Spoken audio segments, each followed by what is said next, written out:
Content calendar चाहिँ किन त? So hey guys, this is Sumit Poudel. Welcome back to my series, जहाँ चाहिँ मैले 1 वर्षसम्म डेली पोस्ट गर्छु भन्नु बसेको छु, जसमा चाहिँ मैले के सिकेँ या फिर केही भयो केही भएन भने पनि डेली भिडियो बनाउँछु। तर केही सिकेँ, केही नयाँ एक्सपिरियन्स गरेँ भने चाहिँ हजुरसँग सेयर गर्छु। So why content calendar? Content calendar चाहिँ किन त?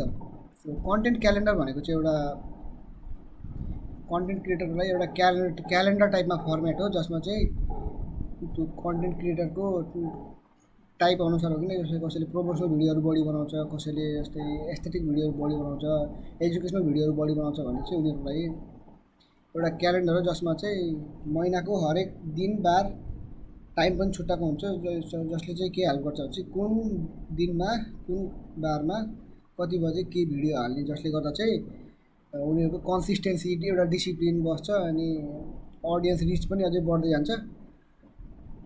सो कन्टेन्ट क्यालेन्डरको बारेमा ब्रिफली मतलब डिपली जान्नु छ भने चाहिँ कमेन्ट गर्नु होला। नेक्स्ट पार्टमा कन्टेन्ट क्यालेन्डरको बारेमा एक्सप्लेन गर्नेछु। Thank you. आजलाई यति नै। Do follow.